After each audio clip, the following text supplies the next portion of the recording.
Assalamualaikum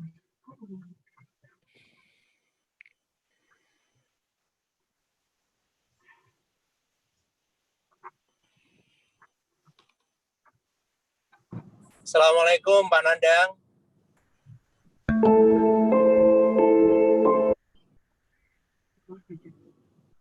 Waalaikumsalam warahmatullahi wabarakatuh.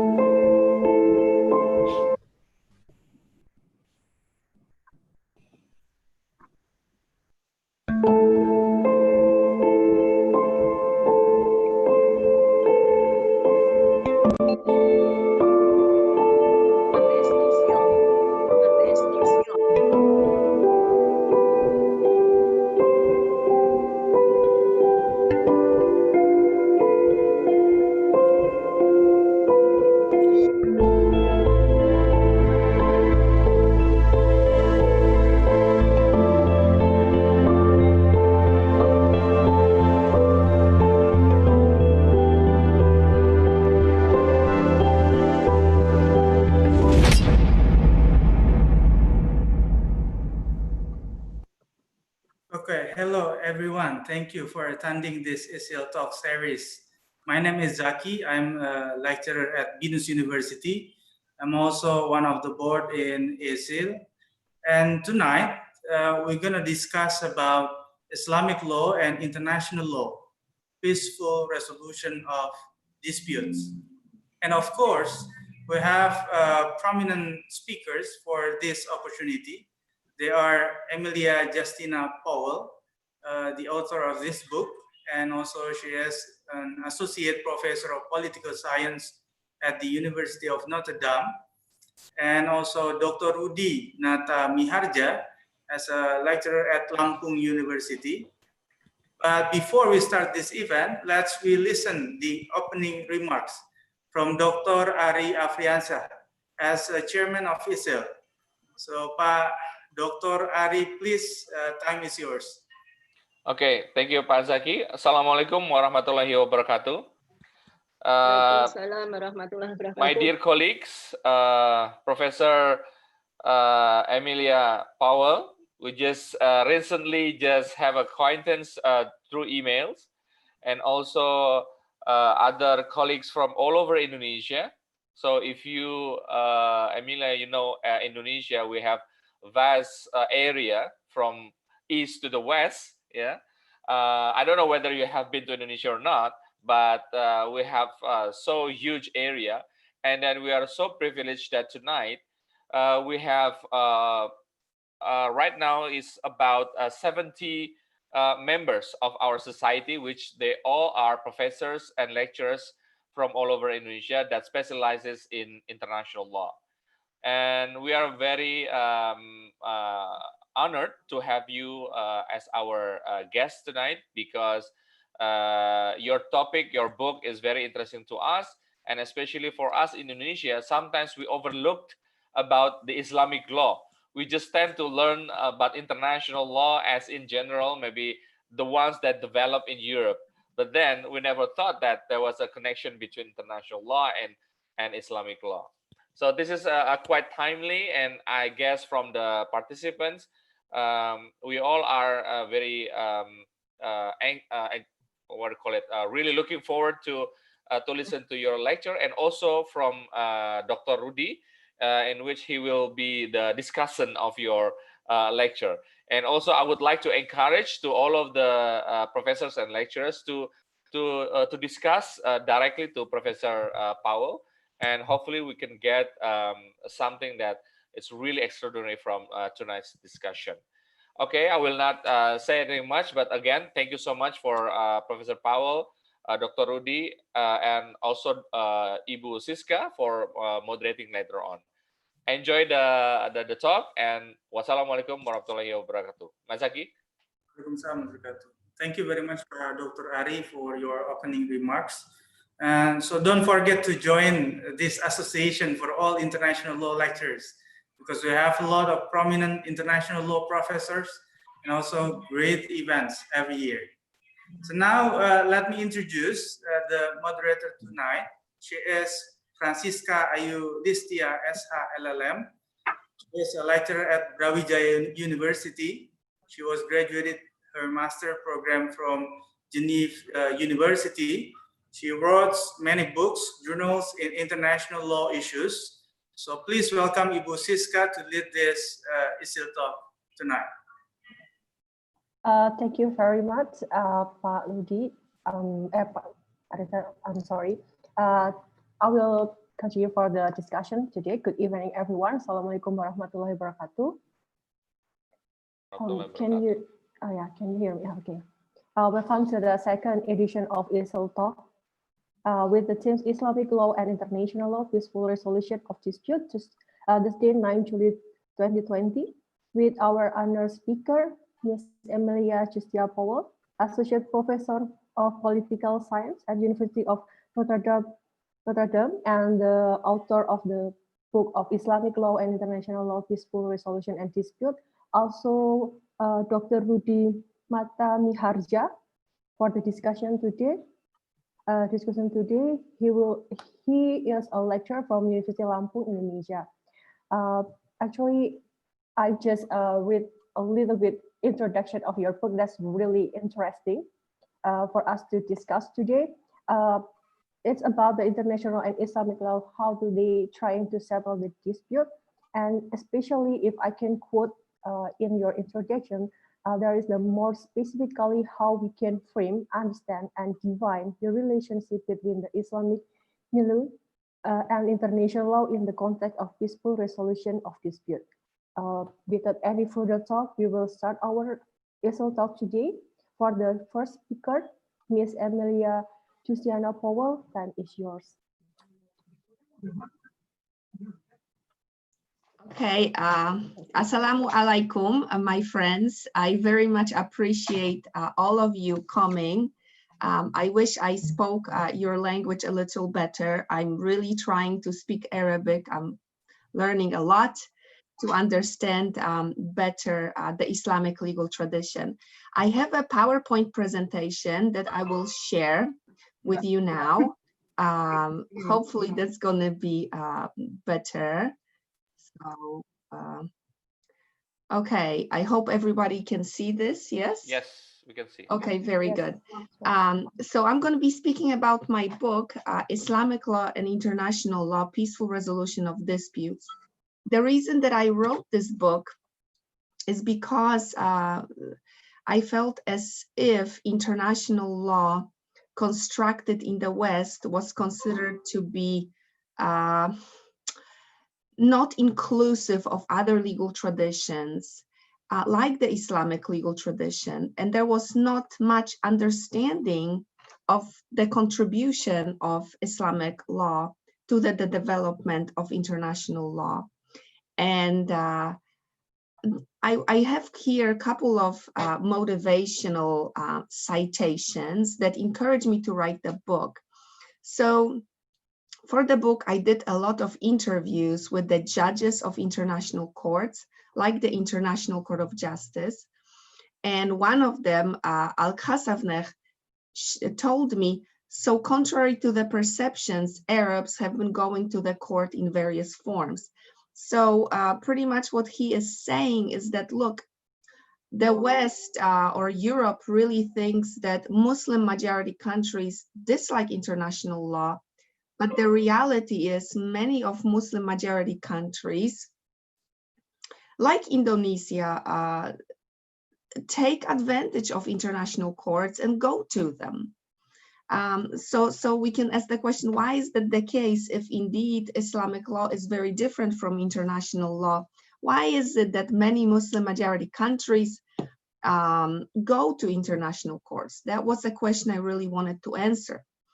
Some other people at the International Court of Justice expressed this idea that international law is completely separate from Islamic law.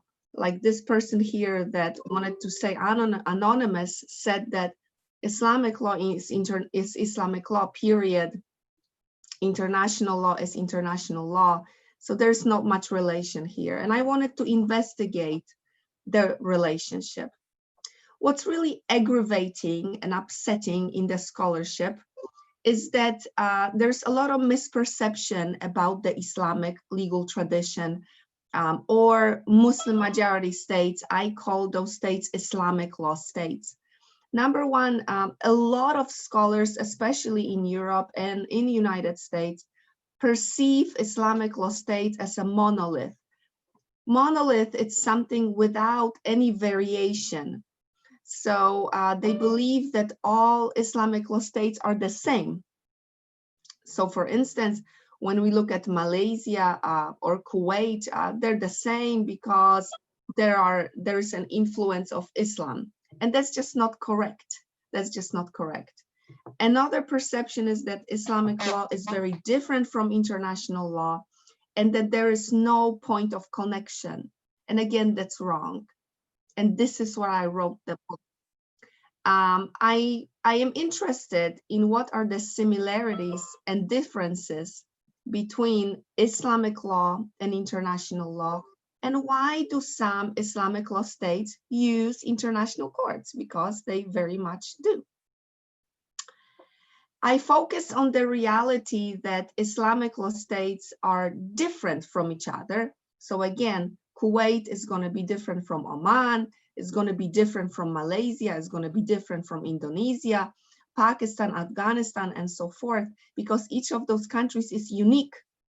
Even though Islamic law plays a role, sometimes in the governance, sometimes in the religion of the people, of course, those countries are different.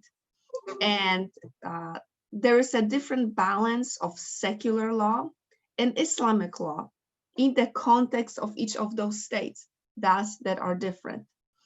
And in my book, I find that, yes, Islamic law is unique, very unique, but has many elements that are largely compatible with international law.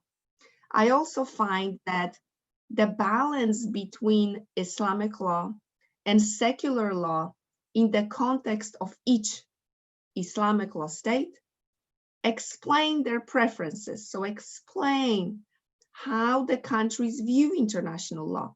The more secular law is included in state governance, like in Indonesia, for instance, those countries are going to be more open to international law. The more Islamic law is included in governance, such states will be very likely to use international mediation, but not so much international courts. And in my book, I focus on several areas. I focus on the International Court of Justice. Here we have picture, of course, of the judges of the ICJ. I focus on peaceful resolution of territorial disputes and different schools of jurisprudence of Islamic law. This is a map for you that includes all of the states that I focus on. I call them Islamic law states. Again, I consider them very, very different from each other. Of course, you see here Indonesia, a beautiful country on the map highlighted in black, along other states. But again, I believe that those states countries are very different, and they're going to differently view international law. I traveled a lot to write my book to different countries. Unfortunately, I have not had the pleasure yet to be in your wonderful country. I'm hoping that can be remedied very soon. Yes. So these are the pictures that show the great diversity in Islamic law states. And I analyzed those states from Second World War till right now. So I try to understand their behavior towards international law during that period. So I want to briefly speak about major differences and similarities between Islamic law and international law. Differences. Of course, international law is considered a largely secular legal system where religion has no role in modern times. In Islamic law, the sources of Islamic law are religious. Of course, we have the Quran, the Sunnah of the Prophet, and so forth. So that's a main difference.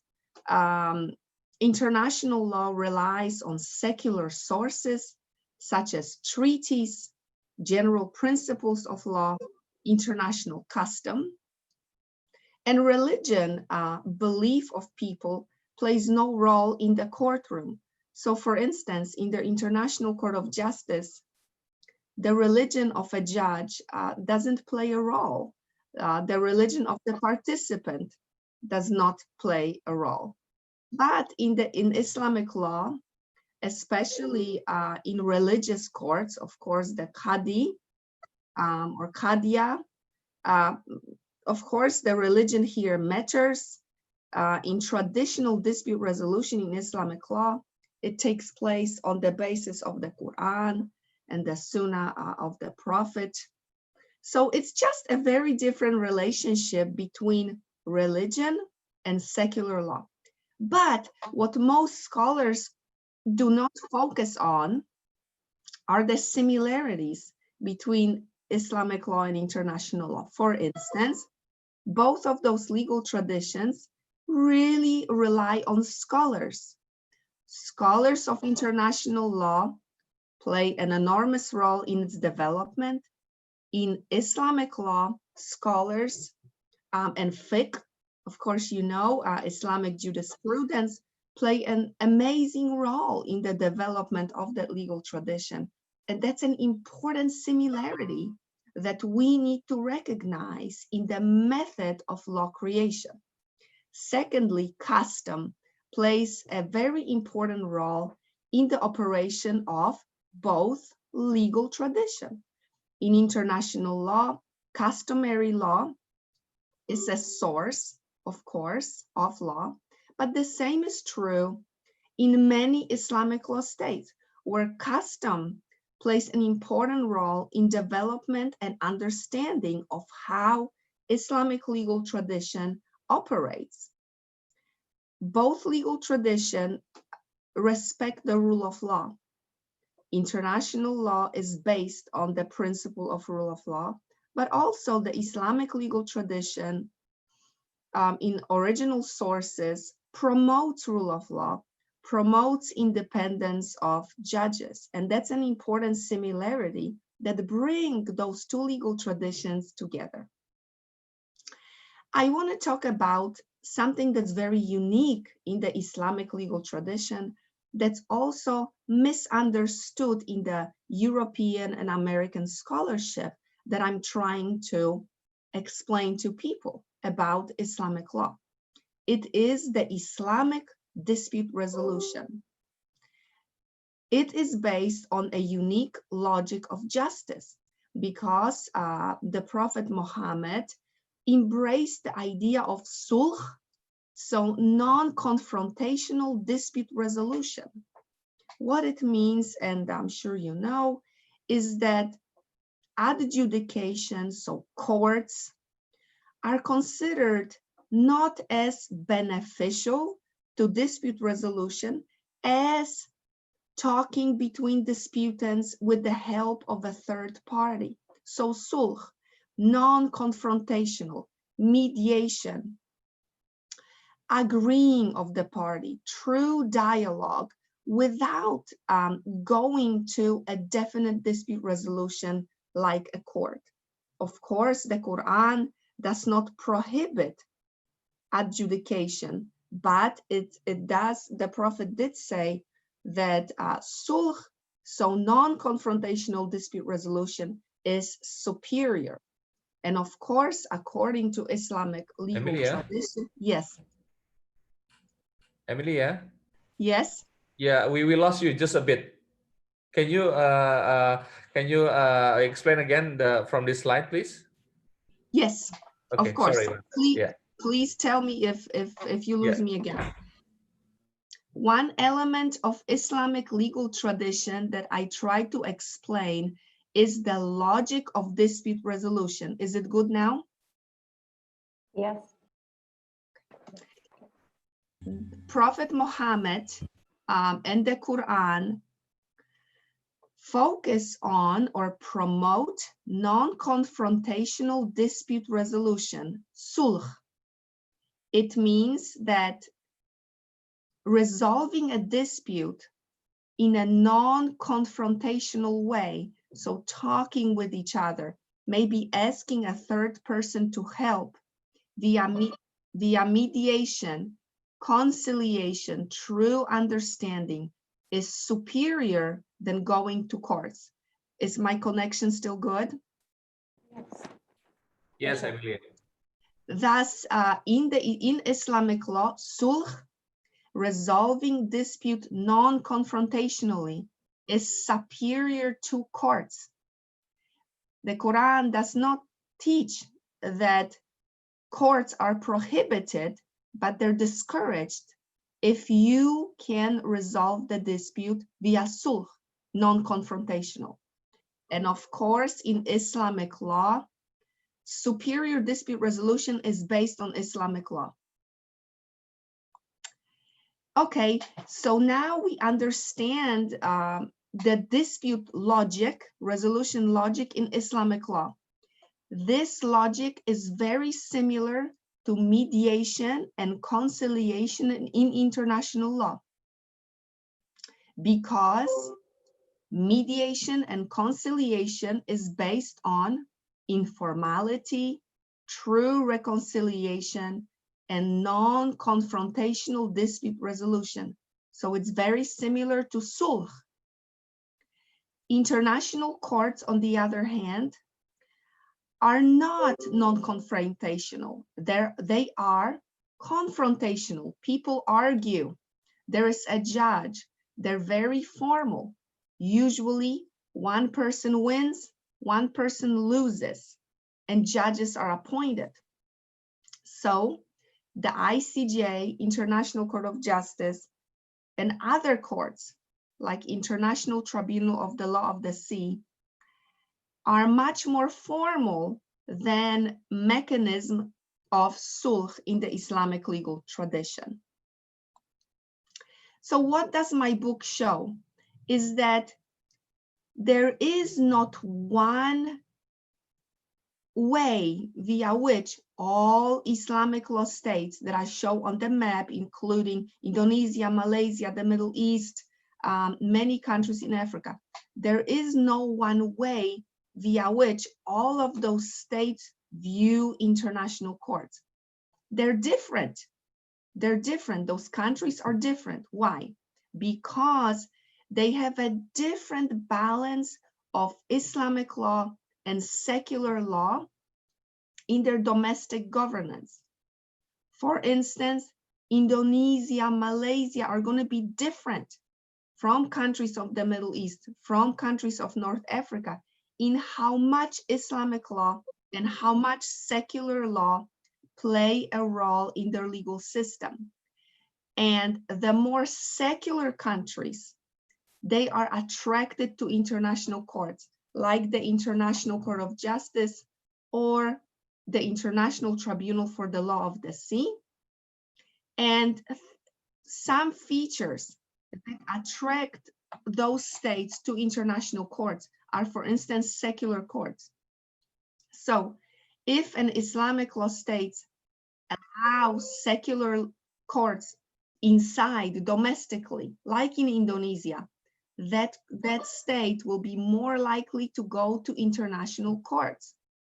Also, countries that have commitment to peaceful resolution of disputes in their constitution, they will go to international courts. They are more likely, more friendly to international courts.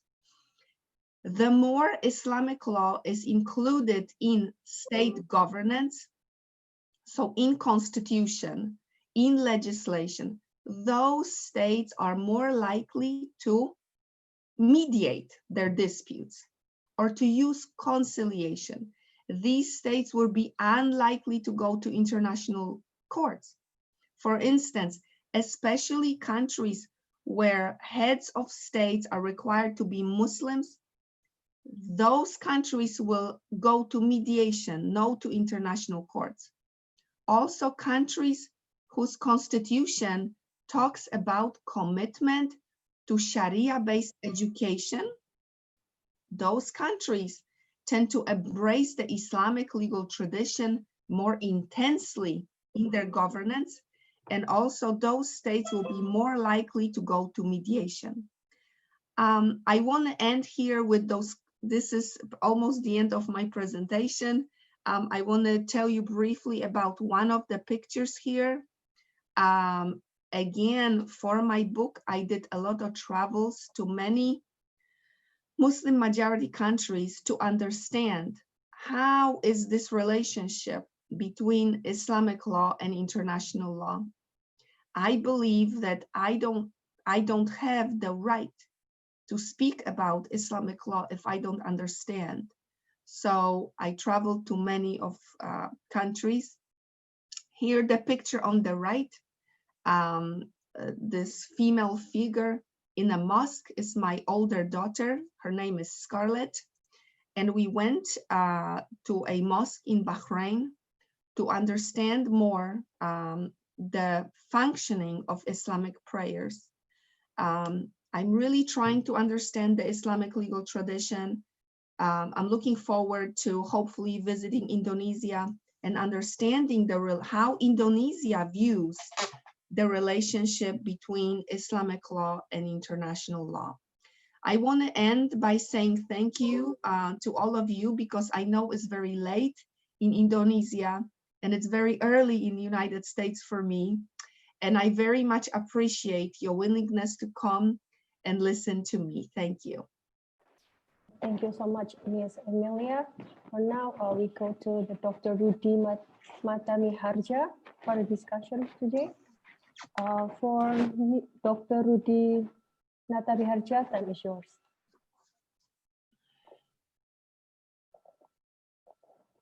Dr. Rudy.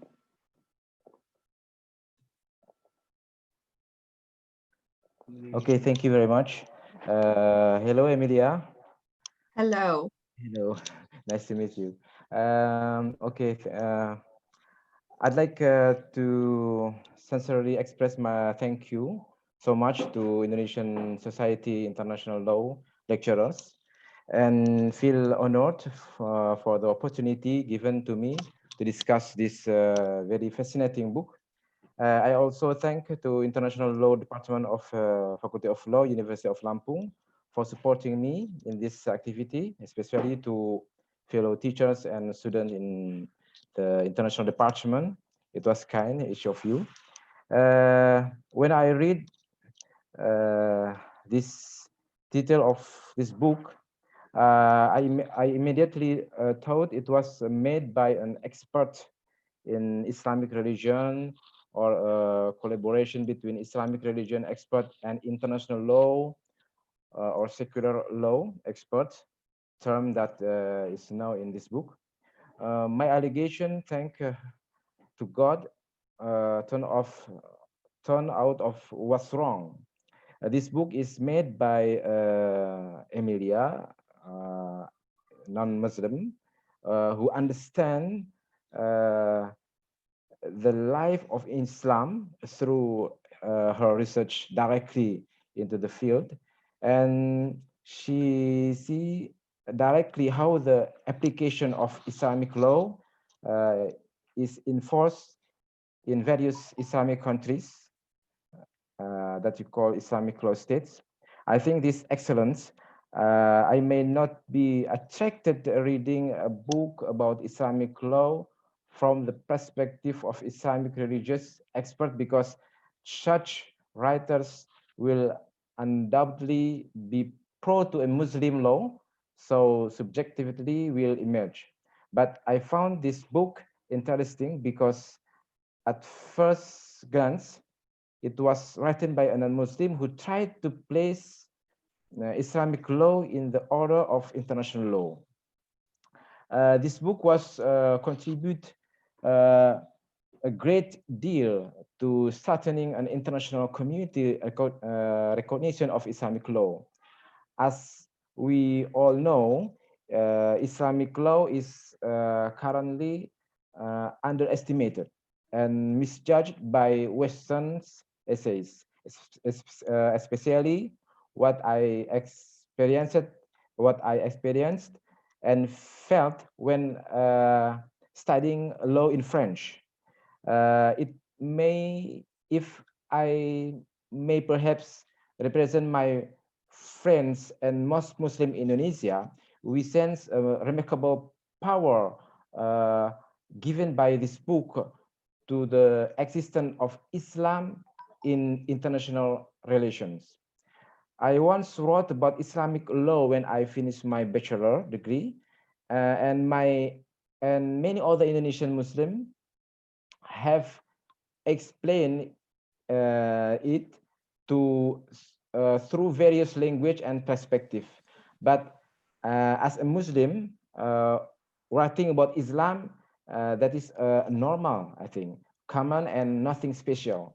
But as a non-Muslim, you have acknowledged through personal research that is anchored in your writing about the contribution of Islam in the international world, the position of Islamic law in the international legal system, the point of view of Islamic jurists toward international law, and I have to say I found that is impressive.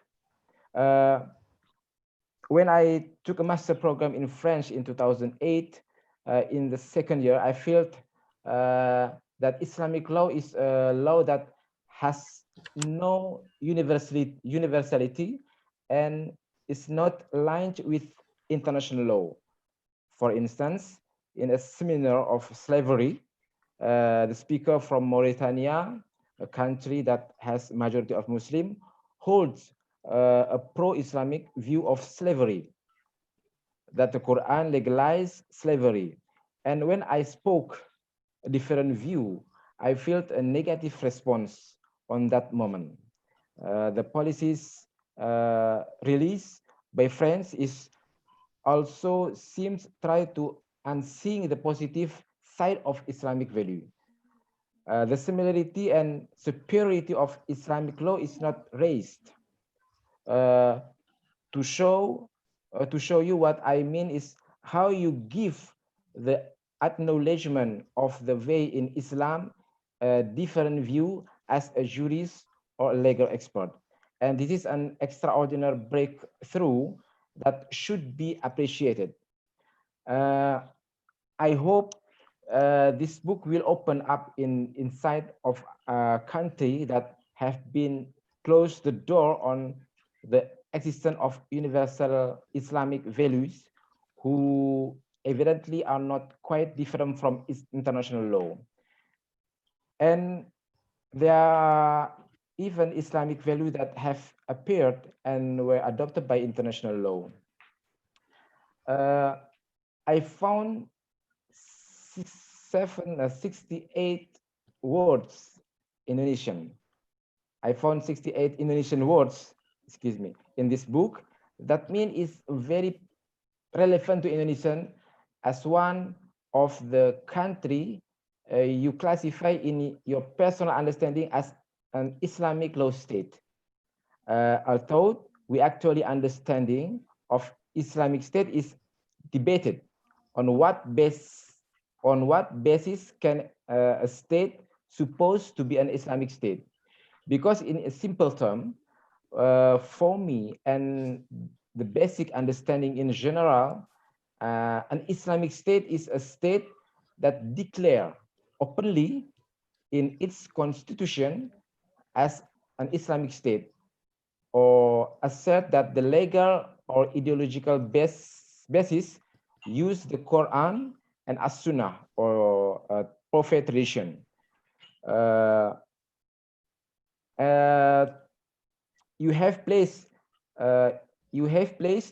Indonesia as an example of a country that has implemented Islamic law or adopted Islamic element in its national legal system partially. The existence of provision with background of Islamic religion and the existence of one of the province implementing Islamic Sharia make Indonesia one of your choice to classify in the Islamic law states. Although Indonesia is a country with the large Muslim population, a majority, however, it will be a vast debate if the status as an Islamic state emerge. Even in the history of Indonesia, the founder of the Indonesians, Bung Hatta, he didn't want the issue of Islamic State to emerge, since it would hurt the struggle of Indonesian non-Muslim who had contribute to independence. So that the ideas, that the ideals for independence will fail at the time. We have a slogan, the Bhinneka Tunggal Ika, it means unity in diversity, as the foundation of philosophy of life in Indonesia, appear to strengthen the differences that exist in Indonesia, including religious difference, that a very sensitive thing. For the Indonesia, a hug challenge for Muslim throughout the world is to acquire recognition that Islamic law is universal or become an international law, like you state in the book that there are different mazhab, different doctrine, or different school of Islamic doctrine in Islam in each region. And in Indonesia, on term of establishing uniformity of Islamic rule is a major challenge. For example, there are two large factions in determining the beginning and the end of the Ramadan. And based on this book, the challenge of Muslim that need to be considered, including by Indonesia, is to find a focus of schools of life today. It's distressing, for instance, when the Organization of Islamic Cooperation, IOC, with 53 members, as the largest Islam organization, cannot initiate this. This day, more attention is concerned to economic and political affairs, but ignore the field of law. And the Islamic communities, which in this case represented by the EOC, should be able to seize the opportunities of this book by the solidarity of the community. And the EOC is noticing that the principle of Islamic law have been used by international law. Is proposed to see what relation are contained and can be valued as a principle of Islamic law that are recognized by Islamic countries and also other non-Muslim countries, which we are familiar with international law. I think we realize that it is indeed not easy to incorporate Islamic norm, which we know as lex divina, or the law of the God, into positive law, from the lowest regulation to the constitution. I also see that the classification of Islamic State by Emilia need to be more specific. I think state who assert themselves as an Islamic state in its constitution, and a state where Muslim is a majority but not declared as an Islamic state. With that, when it's compared between, if I don't mistake, the 21 other countries, there are no gap. To illustrate, we cannot make a comparison. Why in Saudi Arabia there are no female judge, woman judge, because Sharia law ban women from the participation in public life, whereas in some other countries, including Indonesia, it is permitted to have a woman in judicial position. And finally, my remarks, what I have stated above are some opinion that I can share. So last, I thanks you to you again for this very valuable opportunity. This book is really inspires me, and I hope in the future we can collaborate. Thank you very much. Before we go to the answer and question session, maybe Miss Emily want to respond first, or we just go straight to answer the question. Shukran. I want to thank you very much to Rudy for wonderful comments. And this is why I wrote the book, is people in the West, in Europe, United States, and other parts of the world, they do not understand Islamic law at all.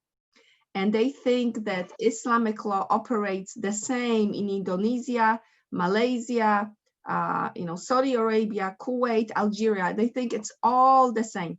And this is why I wrote the book. And I agree, of course, with Rudy that Islamic law, of course, there's a province in Indonesia that incorporates Islamic law, but on the level of the country, there's very, very, very little Islamic law, even though a lot of people are Muslims. But this is what I try to explain in the book, that we cannot say that all Islamic law states dislike international law, because the message of the book is, number one, all of those countries are different. Indonesia is different from Malaysia, is different from Saudi Arabia, is different from Kuwait, because like Rudy said, we had madhabs, the schools of Islamic jurisprudence and customary norms that understand Islamic law differently. But secondly, I want to place Islamic law as a part of international law for people to understand that Islamic law has contributed to international law, and that if countries with majority Muslims resolve their disputes internationally, we need to understand Islamic law, and we need to appreciate similarities between Islamic law and international law. And I want to stop countries from being judgmental towards Islamic law and not understanding the peaceful parts. So I want to thank you again, Shukran, to Rudy for such a wonderful overview of my book. Thank you, Ms. Amelia. I will go to the chat first. The first question from Pak Dodi Setiawan. I will read it.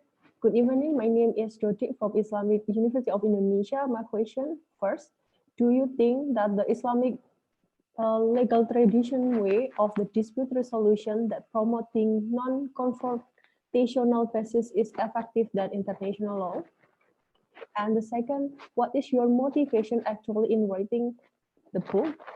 Because it is very rarely in the West to put Islamic law as mission of their research. The third, we would be happy if you could come to our university next time when the situation is better. Oh, that's the invitation actually. The last question. You can answer it now or? Shukran. Yes, I will answer wonderful questions.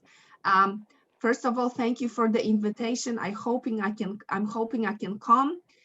One of the reasons of my travel is that I try to understand how Islamic law operates everywhere, to understand the difference. So the first question that you said, if I understood correctly, does international law take into consideration Islamic law? Yes. You can actually open in the chat if you can open in the chat if you can. Yes, I see the chat here. Yeah. Okay. So international courts largely do not cite Islamic law, In the book, I analyzed all of the all of the judgments of the International Court of Justice to see how much Islamic law is cited or referred to. And what I find is that even in cases where Islamic law states participate in the proceedings of the International Court of Justice, the court refuses to recognize Islamic law. It is very rarely that it is cited, very, very small percentage. In the book, I have graphs about that. I do believe that the best place for Islamic law in international law is to be used, very effective way is to be used in international mediation and conciliation, where Sharia Islamic law can be incorporated to help resolving the disputes.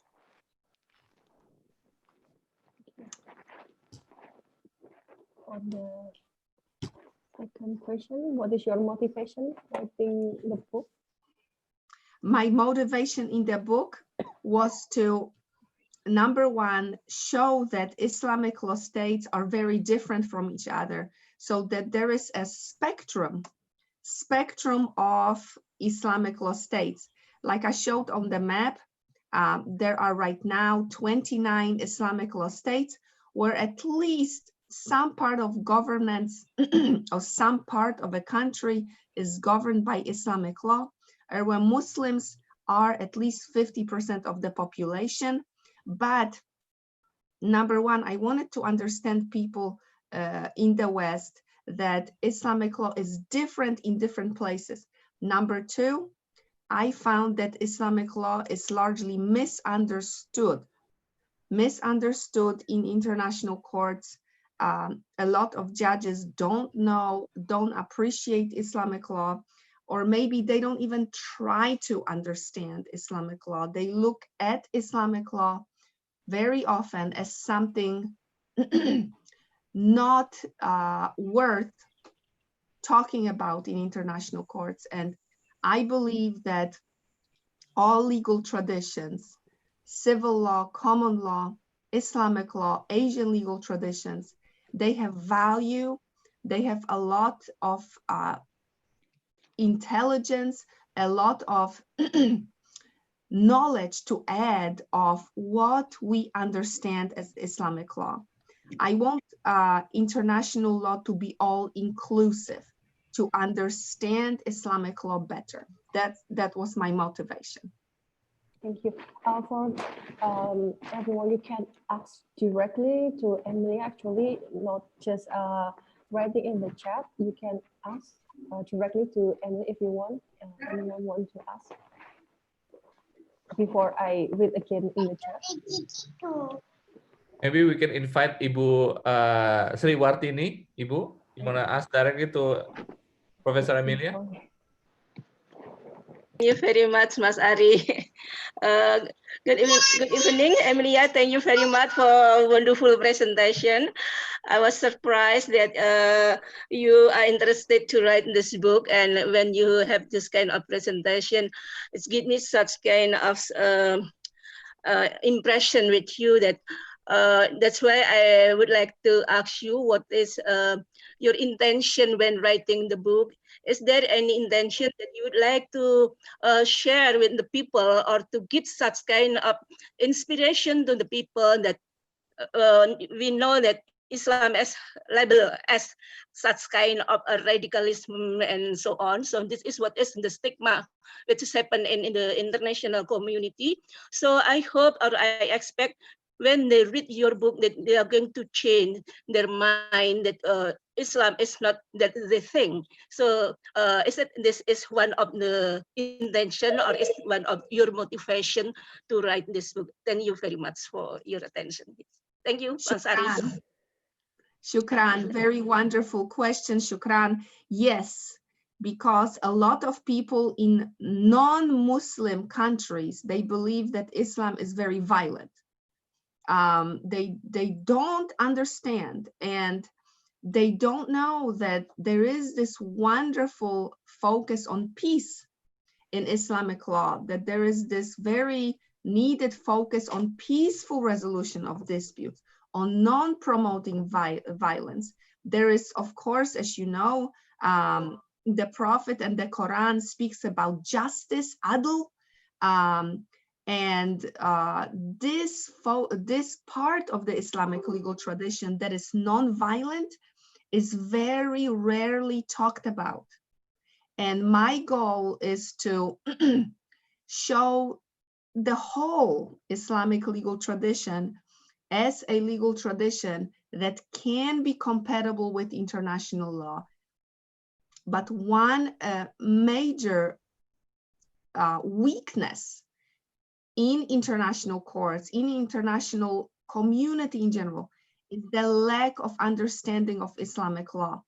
And a lot of things that people understand about Islam is only what they hear from the news.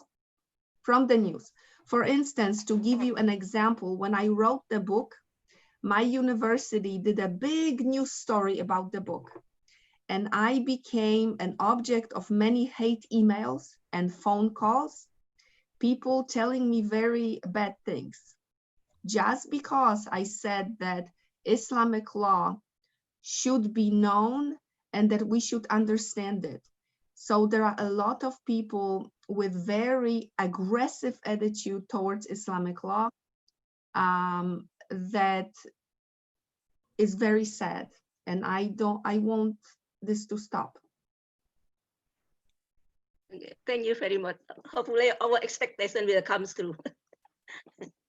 Thank you. Thank you, Bu Sri. For the next question from Pak Bayu Sujatmiko. Pak Bayu Sujatmiko. Silakan, Pak.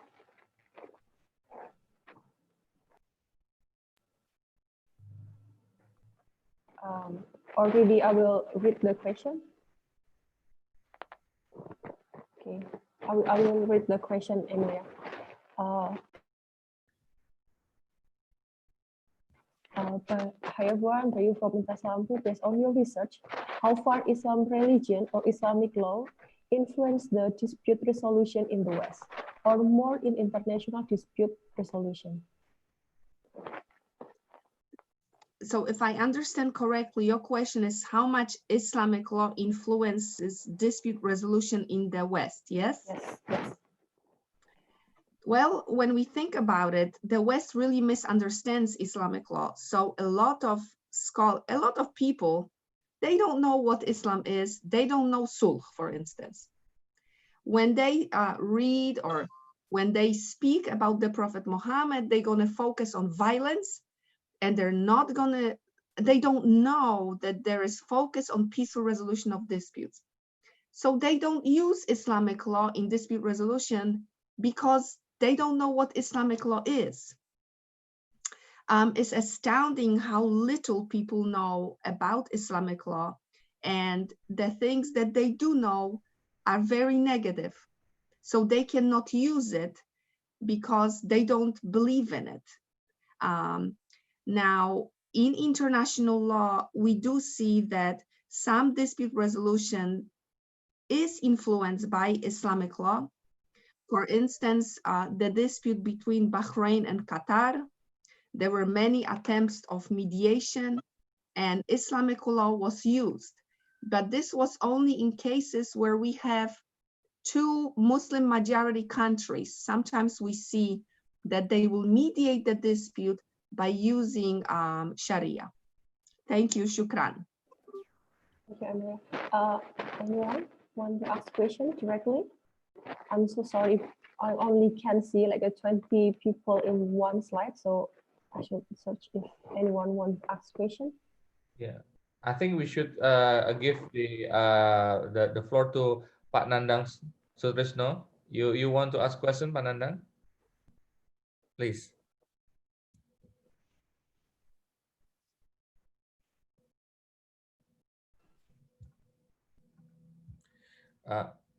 Can admin unmute the yes? Okay. Please. Okay.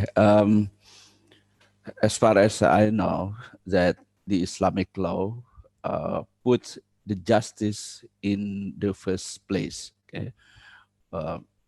So what do you think about the principle of justice applied in international law from the perspective of secular law and from the perspective of Islamic law? Thank you. Thank you. It's a very important question, is the question about justice. How do we understand justice in international law, and how does that compare with justice in the Islamic legal tradition? I believe that international law sees justice as a secular concept, where morality, issues of religion, beliefs, even religious philosophy have no place. So justice in international law is understood in the jurisprudence of the International Court of Justice as giving decision on the basis of interpretation of existing international law. So based on the main sources of international law, treaties, general principles of law, custom decisions of courts, and then writings of highly qualified scholars. All of those are, those decisions, those sources are secular. Therefore, a decision of the International Court of Justice is going to be considered just if it's based on those secular sources. Of course, we know that sometimes international law allows for equity. So International Court of Justice can make a decision ex equo et bono, meaning some principles of equity.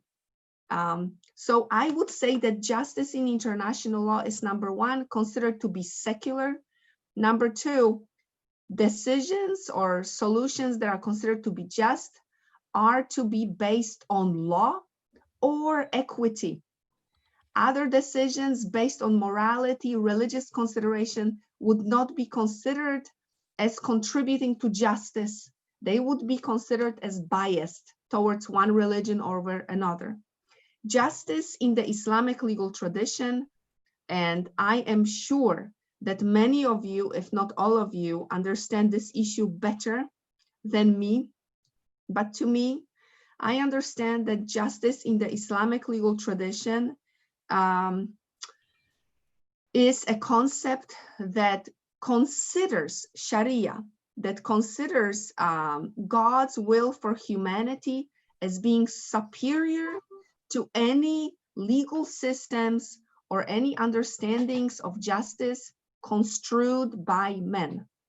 So those conceptions of justice are sometimes different, but they can also find a lot of common ground. But a just decision made in the Islamic legal tradition can be sometimes different from an equivalent situation in a non-Islamic legal system. So it's a very broad question. Shukran, again, I think I would need to write another book about that question. Thank you very much. Question from Pak Mirza and Mirza Al-Farhani. Silahkan. Pak Mirza. Okay, good evening, Miss Emilia. I'm Mirza Al-Farhani from Lampung University. For the question is, according to your book, you discuss about the dispute resolution in a territorial scale, and you say that the Islamic law state is tend to use the ICJ to resolve their dispute about the territorial. But if we revert on the later chapter of the chapter 4, you stated that the Islamic law state tends to use the non-binding dispute resolution, and I think it is contradictive in the first and the other sides, because in the territorial ILS are tend to use the ICJ, but in the other dispute outside the territorial, they tend to use the non-binding dispute resolution. So my question is, what is the reason of the Islamic law states to use the ICJ in the dispute territorial resolution besides the equality before the law? Thank you. Thank you. Thank you very much for this question. I think that disputes over territory are considered very important. States, countries do not want to give up territory. Those disputes are one of the most dangerous. They produce the most hostility, the most deaths in people, because disputes over territory are more dangerous than other disputes. Sometimes Islamic law states decide to use the International Court of Justice in their territorial disputes because they cannot resolve the dispute otherwise. They try to mediate, but the mediation fails. When you have a dispute over territory, it's very difficult to find agreement. Very difficult to find agreement, and the cost of continuing the dispute is so high that those countries will go to the ICJ because they cannot afford to continue the dispute unresolved. Shukran. For the next question, from Bu Rika from Brawijaya. Thank you, Bu Siska. Assalamualaikum, Emilia. Thank you for sharing with us your interesting book. Actually, I only have one simple question because you mentioned several times about the Islamic, you mentioned several times about the Islamic law state. So I just wonder, could you explain about how you define the Islamic State itself? Because as I know, there are many countries, they have Muslim populations, huge Muslim populations, but they don't really apply the Islamic laws. So what is your opinion about it? Thank you. Thank you. Thank you. Very good question. I have a very large part of the book that discusses what I understand an Islamic law state. So there are two things that a country must do in order to be considered an Islamic law state. Number one, a substantial identifiable part of its domestic legal system must be charged with implementing Islamic law. And number two, Muslims must constitute at least 50% of the population. So when we look at the first requirement, that an identifiable part of the legal system must be charged with implementation of Islamic law, it means that a part of domestic legal system somehow deals with Islamic law. It can be a province in a country where Islamic law is applied. It can be personal law.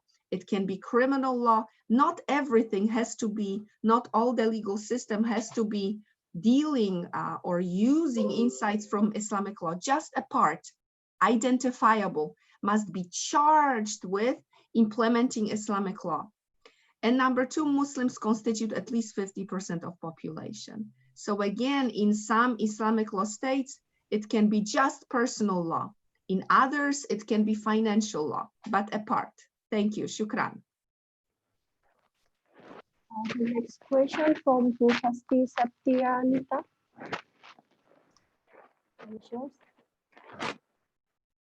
Ya, terima kasih Bu Francisca. Islamic law, as you mentioned earlier, is falsely understood as sparse, if not by Western or most international community, particularly in criminal law. Can you share with us your findings on this area of law, showing that Islamic law shares the same values of with that of international law values? Thank you. Hesti, is your question about criminal law? Yes. Can you share your findings on criminal law that's showing Islamic law shares the same values with that of international law? Shukran, Shukran, Hesti. My book does not talk about criminal law. This is an area of the Islamic legal tradition that has quite a few disagreements with international law. I focus on peaceful resolution of disputes and not criminal law.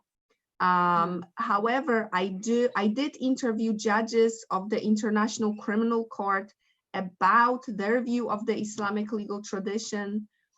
And here I find that area, even though there are some agreements, there is large disagreement between Islamic law and international law. I believe that this area, as currently perceived by both sides, will be very difficult to reconcile. But I don't talk about it in the book. Shukran. Okay, thank you. Okay, thank you, Hesti. Next question from Muhammad Rafiq from Universitas Jambi. Pak Muhammad Rafiq, silakan. Mbak Francisca. My name is Muhammad Rafiq. I am from the Faculty of Law, Universitas Jambi, Indonesia. Actually, this is not really a question. I just want to talk about the tradition of Islamic law. When one tries to talk about Islamic law, one should understand first the tradition of Islam itself. In my view, because I am also conducting research about Islamic law, one of the failure of misunderstanding of Islamic law is that one do not understand what Islamic law itself, not only from the Western of non-Muslim itself, but also from Muslim community. I found the reality that not only the Western country or non-Muslim community, but from Muslim. Indonesia, for example, I show one example, Indonesia. The legal tradition, the tradition of legal studies do not put Islamic law in their legal studies. That result in the misunderstanding of Islamic law from the Muslim community themselves. When we try to see many comments here, most of them try to describe Islamic law only in the country which is constitutionally applied Islamic law, not Indonesia, because Indonesia doesn't apply. So in Islamic law actually is very dynamic.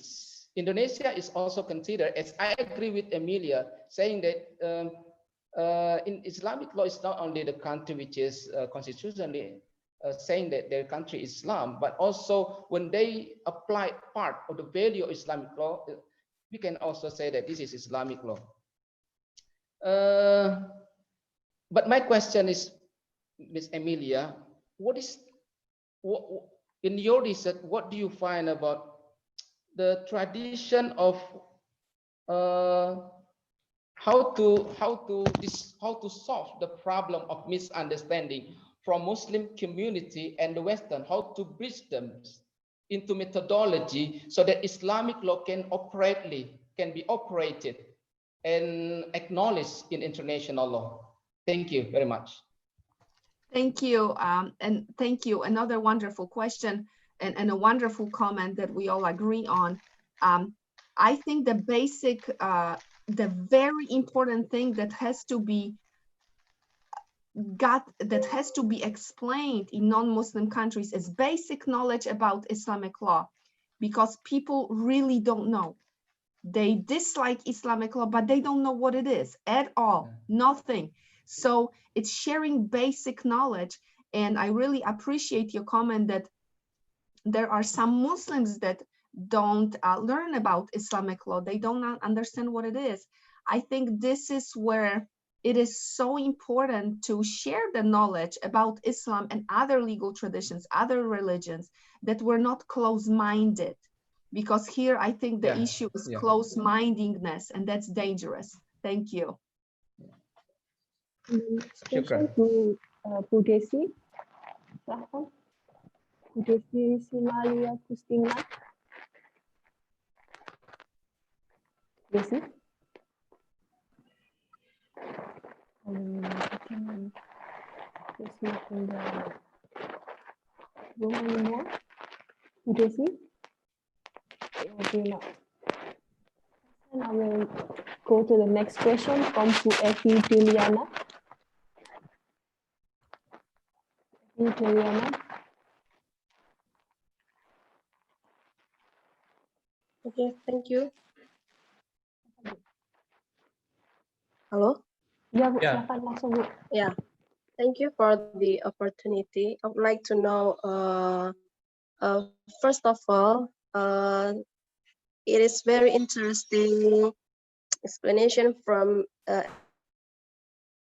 Amelia. We know that she's a Western scholar and she understands Islamic law than many Western scholars. Emilia, I want to know why Islamic countries involved with a war when they try to solve their problems. Because you explained that in Islam, mediation way is a better choice. But when we see Middle East or some countries in Africa is involved with war. Based on your research, why this country is still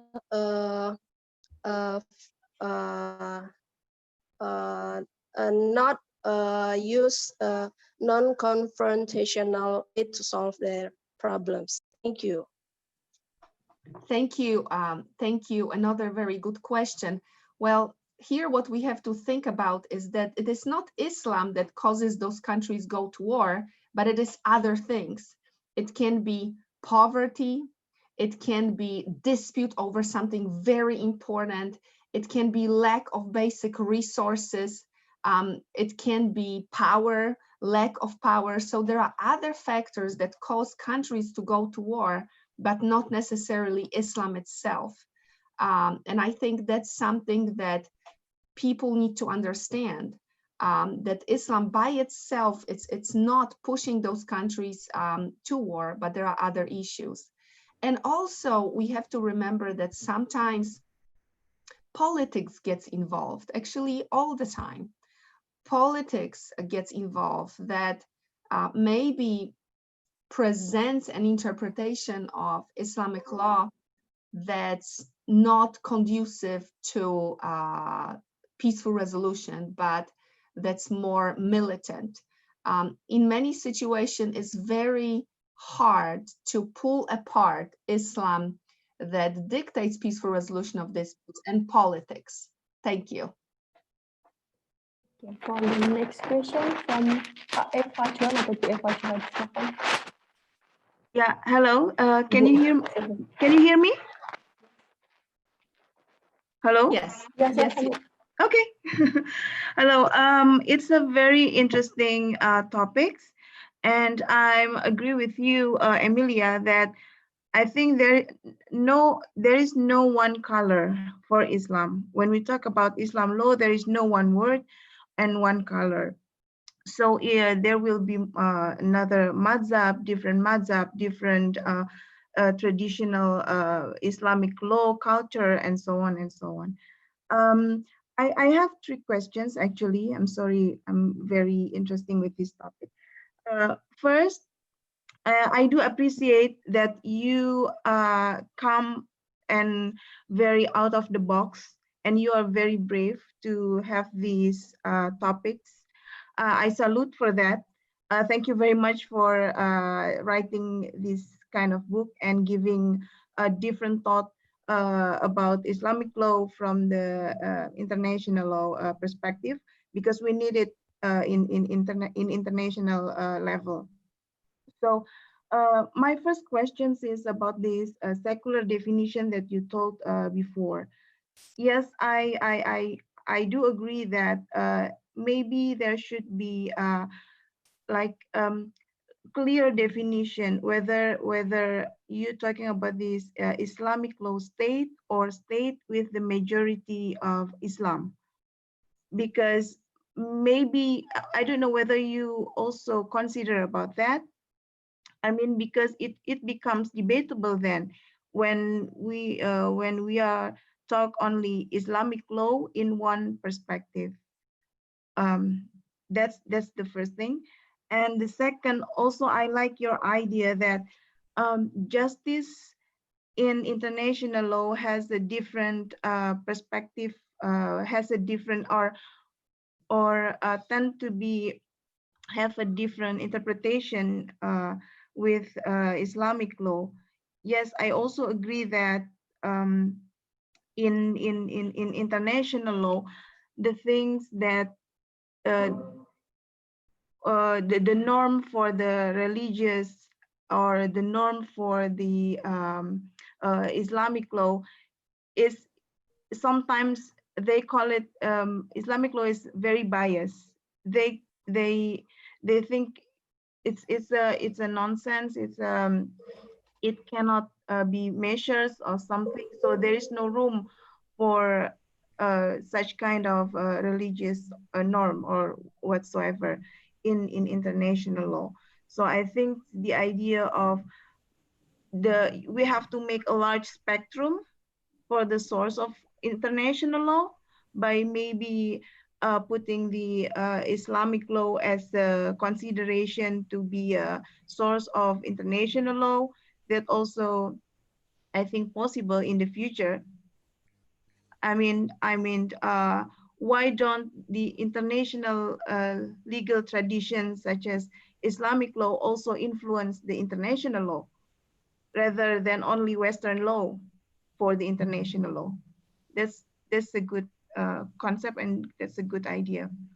And talking about that, the third part is, so what do you think? How can these Islamic norm, such as like Sharia law, can be source of law? I mean, you mentioned before there is similarity between international and Islamic law by putting the scholars in terms of how they can influence the how the scholars can influence the source of law itself. So what do you think about that? Yeah, thank you very much. Thank you very much, Eva, for such a nice comment and question. I think the easiest way to incorporate insights from Islamic legal tradition into international law is via the general principles or custom. So general principles of law as understood by nations, international law calls it civilized nations, which by itself is a very derogative, negative term that I don't like. But for instance, if we have a dispute between two Islamic law states, Muslim majority countries, over territory, the International Court of Justice could apply insights about territorial sovereignty from the Islamic legal tradition. So to take into consideration that the concept of sovereignty has been understood in more personal allegiances to a ruler and not just territorial. So in the area of general principles of, I think that would be possible to recognize how different legal traditions understand different concepts of international law. I believe that international law is a relatively dynamic framework that is able to recognize the different understanding of concepts like sovereignty, territory, allegiance, contract. So those things are by themselves, very general notions that can be adjusted to local understanding. Thank you, Eva. Thank you, Bu Eva. Yeah, because of the Thank time is up, everyone. Thank you so much for all participants for give the good question, give the suggestion. It's really interesting question, but practically we only have a limited time. If you want to asking another question, or if you want to learn more about this term, you can find the book. Actually, Pak Ari already shared it in the chat where you can find the book if you want to learn more about it. Actually, this book really because she wants to like give a message to all of the people, especially to Western countries, that all of the Islamic countries is totally different. To have a different point of view for the Islamic law, and the Islamic law is a part of for international law to make a people more understanding. With this book, Miss Emilia wants to a lot of people more understanding about the Islamic law and international law for dispute settlement. Thank you so much for everyone to come to this second edition of ISILL Talk. I will give back the time to Pak Reza. Sorry, Luciska, maybe we need we could give Emilia to have her final remarks. Okay. Yeah. I'm sorry. I'm working. Yeah, Emilia, time is yours. I'm sorry. Let's just forget it. Thank you very much. I would like to thank to all of you, my friends that came to listen to my presentation. And I hope that the book will make the Islamic legal tradition more understood. I really appreciate your time, and I wish you a very wonderful evening as I start my own day because it's early morning. Shukran. Thank you. Thank you. Thank you, Emilia, dan juga Pak Rudi. Thank you for being the discussion for today. I'm sorry, I forgot. I'm so sorry to give you time. Now I can turn the time to Pak Reza to close the, or Pak Ari to close this session. Thank you very much. I think ISILL Talk tonight is truly excellent, and thank you to all speakers and moderator also, the ISILL committee, and Bapak dan Ibu sekalian. For your information, we'll provide e-certificate for participants who are registered in the community database. So I think that's all. Thank you very much. I'll see you at the next ISILL Talk. Thank you very much, Bapak Ibu. Thank you very much, Emilia. Thank you, Emilia. Hopefully you can come down here to Jakarta or to other parts of Indonesia. Yes, I'm looking forward to it. It's a beautiful country. Thank you, my friends. Thank you. Bye-bye. Assalamualaikum. Bye-bye. Assalamualaikum. Waalaikumsalam.